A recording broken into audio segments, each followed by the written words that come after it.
Hello friends, வணக்கம்.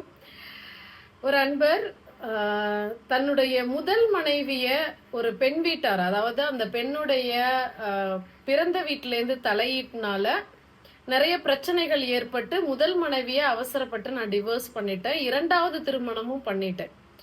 ஆனாலும் இன்னும் முதல் மனைவியுடைய நினைவுகள் என்னை ரொம்ப கொள்ளுது. இரண்டாவது மனைவி மேல ரொம்ப இன்ட்ரெஸ்ட் வர மாட்டேங்குது. ஆனாலும் இரண்டாவது மனைவிய டிவோர்ஸ் பண்ற எண்ணம்லாம் இல்ல. இந்த நிலைமைக்கு நான் என்ன செய்யறது அப்படின்னு சொல்லி கேட்டிருக்காரு. அதாவது ஆல்ரெடியே ஒரு லைஃப கோட்டை விட்டுருக்கீங்க. எதுவுமே நமக்கு பக்கத்துல இருக்கும்போது அதன் அருமை தெரியல.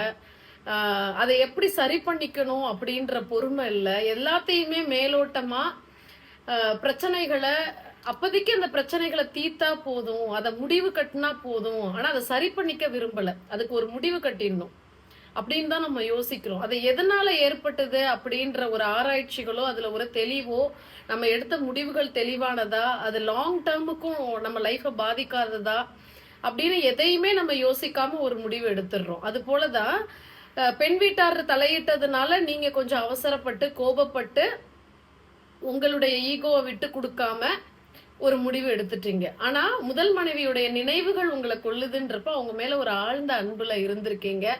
அந்த அன்பு கூட உங்களை கொஞ்சம் அந்த நேரத்துல ஞாபகப்படுத்தி இருந்தது அப்படின்னா அவங்களோட பிரிவு தான் இப்ப அதை உங்களுக்கு ஞாபகப்படுத்துது. அவங்க மேல நீங்க எந்த அளவுக்கு அன்பா இருந்திருக்கீங்க அப்படின்ட்டு. எல்லாம் நடந்து முடிஞ்சிருச்சு. ஆல்ரெடியே லைஃப்ல அவசரமா எடுத்த ஒரு முடிவுனாலதான் இவ்வளவு ஒரு பெயின் அனுபவிச்சுட்டு இருக்கீங்க. சோ சடனா இன்னொரு முடிவும் எடுத்து மறு திருமணமும் பண்ணிட்டீங்க. அப்போ இதுல எல்லாமே உங்களுடைய மிஸ்டேக் மட்டும் சொல்ல மாட்டேன், இருதரப்புலயுமே மிஸ்டேக் இருந்திருக்கும். பட் உங்களை நம்பி இன்னொரு பொண்ணு இப்ப வந்திருக்காங்க இல்லையா, அவங்க என்ன பாவம் பண்ணாங்க?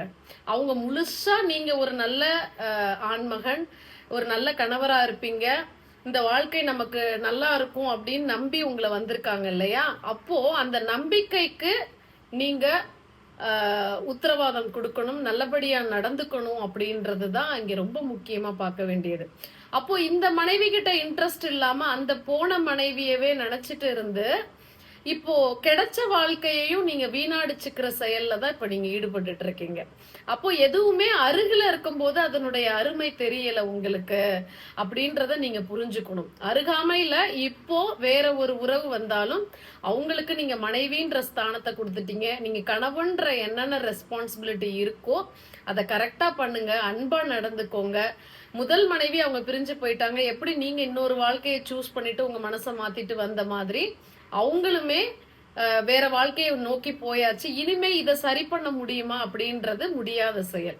ஏன்னா நீங்களுமே இன்னொரு திருமணமே பண்ணி வந்துட்டீங்க.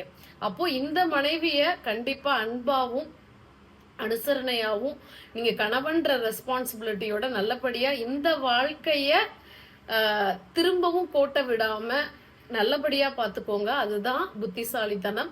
அந்த நினைவுகள் அப்படின்றது கொஞ்ச காலகட்டத்துக்கு எல்லாருக்குமே ஒரு பாதிப்புன்றது இருக்கும். நம்ம என்னதான் இருந்தாலும் அவங்க கூட வாழ்ந்திருக்கோம் இல்லையா, அது 10 நாளோ இல்ல 10 வருடமோ எதுவா இருந்தாலும் நம்ம கூடயே ஒரு துணைன்னு மதிச்சு அவங்க கூட வாழ்ந்துட்டு இருக்கும்போது ரத்தமோ சதையாகவோ இல்லைனாலும் அந்த மனைவின்ற அந்த ரோலை கண்டிப்பா அவங்க ஏதாவது ஒரு பாசிட்டிவான விஷயம் உங்களுக்கு பண்ணியிருப்பாங்க. ஸோ அந்த நினைவுகள்ன்றது மறக்க முடியாது. ஆனா அந்த நினைவுகளுக்காக அந்த நினைவுகளை அமைதியா அதுக்கு மரியாதை கொடுத்து அதை அழகா வச்சுக்கோங்க. அதுல ஒன்றும் தப்பு இல்லை. இந்த வாழ்க்கையையும் அந்த வாழ்க்கையும் போட்டு குழப்பிக்காதீங்க.